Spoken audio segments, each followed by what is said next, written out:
Chapter 2 of the Marshal King is here, and we really needed this one. Now, most of you are pretty excited about Chapter 1, and if you need a little recap on that, I got a video for you. But Chapter 1 was missing something. It gave us a lot of action, it let us know that Jim is pretty much a badass, but where's this story gonna go? What are his motivations? Let's get into it. Now I got 5 things for you, and the first thing I got is I just can't help but feel like Dr. Stone characters got isekai'd into the Wild West. I mean, is that really a bad thing though? I don't really think so, but I can see how a lot of readers might just feel like the characters aren't original. I mean, look, if you think about it, Boichi style is very, very distinct. It's super unique, so it's kind of hard to not draw comparisons when you see characters that, I mean, look like this, and you've seen all the Dr. Stone work. I mean, I'm not gonna lie, for me, it kind of felt like I was already familiar with these characters, but in reality, they're actually new. So I'm gonna see how it goes, because I might start accidentally blending in other characters' personalities into these ones when I really shouldn't. Is that a problem that you guys are having? I mean, it's only one more chapter in, but that's kind of how I feel already. Now, second take on this chapter was, dude, it was freaking text heavy. There was hella text up in here, but you know what? We kind of needed it, right?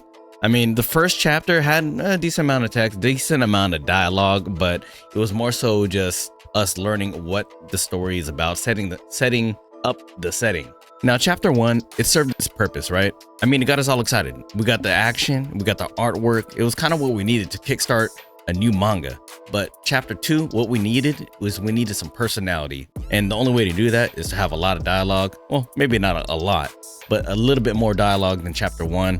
And you're gonna need a little bit more interaction with other characters. Now, before I continue, if manga is your thing and you just love reading new mangas all the time, let me know in the comments below what's a manga you think I should be checking out, because I know some of you guys got some hidden gems out there. So one thing that was good about this though is that we got some personality. We got a little bit of Jimmy's personality, and we find out a little bit more about his motivations, and we'll get to that later. Now, besides getting new characters, another cool thing that we got in this chapter was we got to see Jimmy's skills. Now, Boichi did a really, really good job, in my opinion, of making this dude super strong, super skilled, without having him come off as OP. Now, that's super hard to do, especially nowadays with everybody being OP, all these main characters being super OP. It kind of gets old, but I like how he kind of just made it a little subtle here. Not only did he show off how he was super skillful and he did it subtly, he also threw in some comedy and some personality into it. I mean, right now, this manga is shaping up to be pretty solid. It's kind of covering all the good things that a typically good shonen has. And real quick, I just gotta say, dude, who expected to see this? I really didn't expect to see this. I thought this was gonna be like a chapter 1 special type of thing when they just got a little bit of glimpses of color and the little splashes of color onto the panels. But what the heck? We got it in chapter 2? All right, if this is gonna be something like a standard moving forward, I'm for it. I'm here for it. Now, the last takeaway I got for this is that we find out Jimmy's motivation. Finally, I think this right here is going to be what's really going to drive the story. Because if we don't know what his motivations are, it's going to be kind of hard to care about just only the artwork. So we're sitting in the classroom here, and the instructor is talking about the magnums and how they're kind of like almost divine weapons for the marshals.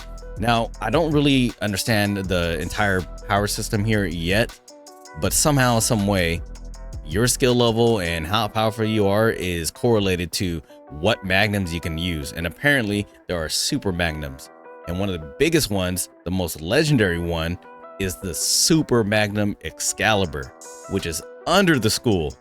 Now, why is that important? Well, simply because Jimmy boy, he wants to get it. But that leaves us to wonder, why does he want a ginormous magnum? Pause. Now, I think that was a good way to tease what's coming forward in the next couple chapters to come. Well, maybe next 100 couple chapters to come, but I'm excited for it. So what are you guys thinking about this series so far? So far, I'm liking it. I'm looking forward to the next couple chapters, and for sure, it's going to be one that's going to be on my reading list. Now, if you think there's other manga that I should be reading out there and you want to see it covered, let me know in the comments below. Till then, I'll catch you next week. Peace.